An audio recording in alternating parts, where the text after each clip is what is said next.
Hi there. So today we're going to make a block of American style cheese without using actual branded American cheese. And the reason we're going to do this is twofold. The first is that costs.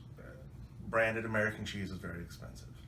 And when you're trying to do all this on a budget, well, you have to get inventive. So we're going to be making our own. The second reason that we're going to be doing this is that this American cheese allows us to use it as a carrier for medications.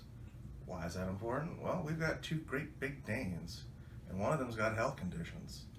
And we use this cheese as a way to get him medications that otherwise would cost us about $100 a month. Instead, we're able to make medicated cheese for him about a third of the price. So if you've got a Great Dane who's got hip issues like ours does, he's got OCD, this may be something that you wish to consider doing. We also do it for the other Great Dane because she's got allergies. A lot of folks have allergies, dogs have allergies. So as a way to get 8 of these off-brand Benadryl type medications into her body, we just make this in block form. This is what it will look like. This is the one that has bone meal for our Great Dane with OCD. But the other one will look substantially more yellow. And you'll see at the end. So I'm going to quickly go over the ingredients for this American style block cheese. It's not very complicated. The ingredients may sound science-y and a bit outlandish, but they're really not that bad. You'll be okay. Trust me. All right, so from the top, we've got cheddar cheese. This is two 900 gram blocks, or the 2-pound blocks if you go over to Samland, etc. Doesn't really matter what brand it is. Just go with something that quality, something that you would eat, you know. I've got 2.5 sticks of butter that I have melted to be clarified. When you do this, please cover your container. That way you don't make an infernal mess inside of your microwave. Don't ask me how I know, I just know. Okay. Whole milk. You're going to need about 1/4 gallon to do the two 2-pound blocks. That's 4 pounds of cheese. All right, 3 types of salt. I know that looks like 4. So we've got regular salt, table salt, not table salt, no iodine. This is just sea salt, sodium chloride, okay? The next salt is sodium hexametaphosphate. It's a mouthful. You'll be all right. Last one is sodium citrate. The citrate is there to provide emulsification because we're going to be adding a lot of oils and waters together. The milk is mostly water, the cheese has a lot of oil. We want those to mix together. The hexametaphosphate is there so that once everything is mixed together and cool, it comes into a block so you can shape it. And the regular salt is for flavor. All right, so we've got 2 pieces of equipment. You can get by with other things. I did for quite a long time. I'm kind of a sucker for having restaurant quality equipment. That's why you can see this Roboku here in the background. I'm going to be using that, but you can use just a knife and a cutting board. It works just fine. I did it that way for about a year. Just cube them up into about 1-inch squares. It'll be fine. So we're going to grate our cheese here for a good, even, quick melting. And then this is a sous vide setup. You don't have to use one of these fancy schmancy $800 units. You can use something that you can find reasonably priced on Bananazam or something like that. It's good. You don't need to use a Cambro container. You can use a stock pot. It's just fine. You used one of these Garemias or something. I don't know what it's called. Anyway, it still works. It was less than $100. A scale. You're really going to need a scale.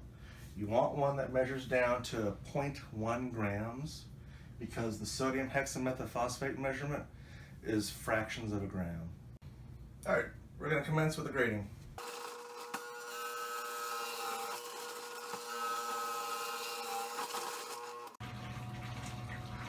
All right, so we've got our cheese here in our bags with the lips rolled down, make things a little bit easier for us. We're going to tear the scale because we're going to do 90 grams of clarified butter, and then we're going to do 360 grams of milk. I'm going to tear in between because I suck at math. All right. butter first.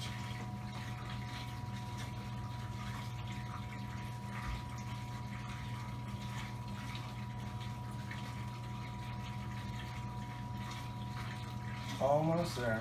Woo! All right, a little bit over. You know what? It'll be all right. Try it again. 360 grams of milk, which is also the same as 360 milliliters. Yeah, that works.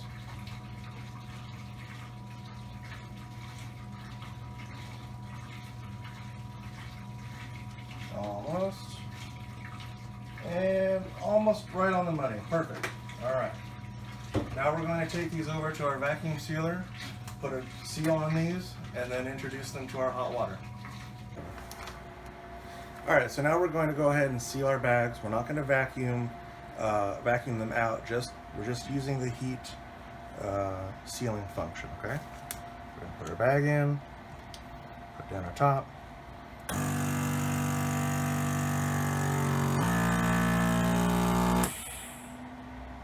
Now all that did was just use the heat sealer function.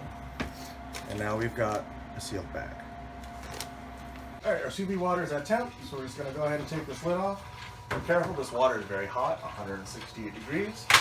You really don't wanna get burned by that. Now we're gonna go ahead and add these in. We had to make a quick little jump there. I sealed too much air in here, and they were floating like, well, they were floaters. So it was displacing too much water. So we went and cut, pulled out the extra air, resealed them, now they're back in. Now the water temp is gonna drop because you're introducing something that's cooler than 168. That's fine, no big deal. Lid goes on. And timer starts. We'll be back in an hour and a half. That loud infernal buzzing. It's an hour and a half. All right, 168 degrees. This is all thoroughly melted. Now we're gonna power this off. Crack it open and get going. On the stove, I've got a bain-marie set up, which is nothing more than a pot with a couple inches of water and a heat-resistant bowl on top. I've got heat-resistant Pyrex-ish stuff. All right. This is all thoroughly liquefied. I'm going to go cut a little gash here in the side on an angle, and then I'm going to dump it in here and start the mixing process. All right, let's take a look here. It is very hot and very liquidy. All right, it's all in there, nice and even. Now this can be discarded. Right over here. And now we're going to start with our salts. I'm going to start first with the sodium citrate. This is the emulsifier. Just get everything into one homogeneous-ish lump.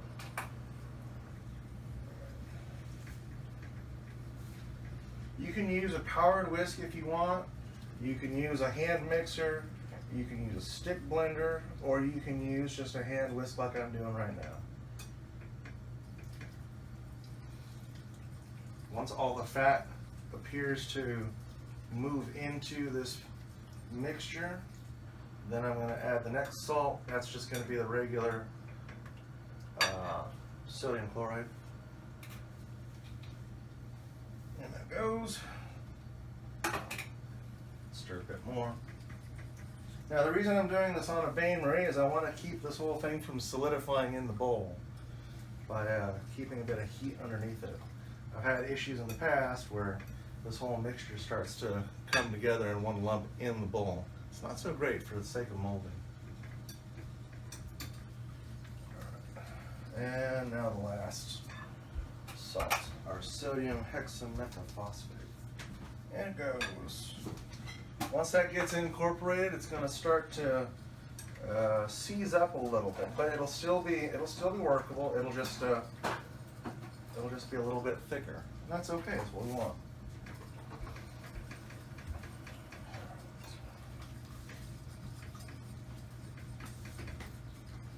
Now for the sake of casting this into the block, I've got these, oh my. These were utility organizer baskets we picked up at the thrift store. I believe they were 99 cents a piece. I used 2 of them inside of each other, nested inside of each other, and then it's lined with plastic wrap. Because once this cheese goes in, I'm going to wrap it up in the plastic wrap and then store it in this until we need it. Alright, last step. This is the casting stage. I say casting because if you cast fishing lures, or you're into casting your own firearms, bullets, or anything like that, this will be kind of familiar to you. We've got our prep to mold that you can see here, and off camera we've got the liquid cheese emulsion ready to rock and roll. This point, you might want a third arm. By that I mean a second person to help you out. One person to hold the bowl, and another person to come behind with a soft spatula and get all this stuff out of the bowl. Here we go. Now, one thing to note when you do this for realsies, the consistency of the product will vary a little bit. This one is a bit thicker, but if yours is closer to water or slightly thicker water, whatever that is, that's okay. This is going to set up over time. As it cools, there's going to be chemical reactions inside this cheese block that will make it firm up.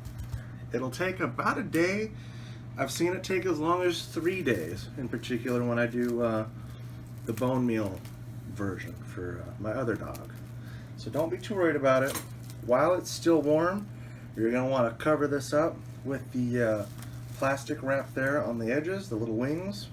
And the reason you're going to want to do that is to prevent a skin from forming. It's not going to hurt the cheese if there's a skin on there. It's just a aesthetic thing. If you don't want to, you don't have to. After this is wrapped up, you just set it aside, give it a few hours before you store it in your refrigerator. I haven't tried freezing it, but who knows, it might work. I'm not certain.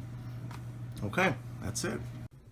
Alright, we're back. It is 16 hours later, and one of these cheese blocks we've got right here, and we're going to take it out and show you how well it cuts after 16 hours. This is room temperature, and my house is about 70 degrees.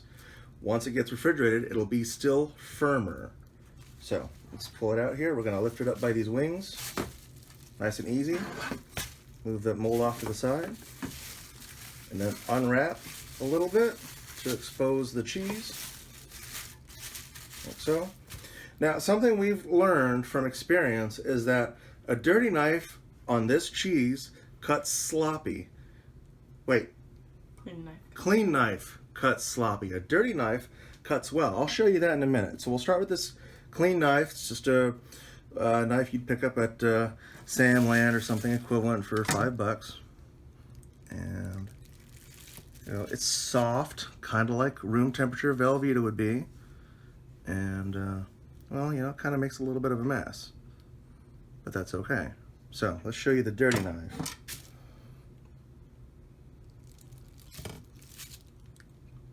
Cuts right like a little slab. Now this block is still not completely set, but already the knife that we used early this morning for the dog's medications cuts more cleanly. I don't know why that is. I'm sure somebody with a greater science background could fill you in on that. These pieces will kind of glue themselves together once I put them back, and that'll be that. Back into the mold block they will go, and this will go into the refrigerator for storage. I don't know what the absolute maximum storage time on these is, since we don't consume them. If we were to spot any mold, any, you know, fuzzies, white mold, green mold, black mold, any of that sort of stuff, we would toss it. But so far, up to about a month and a half, we have observed no measurable, detectable changes. So it seems to be pretty stable.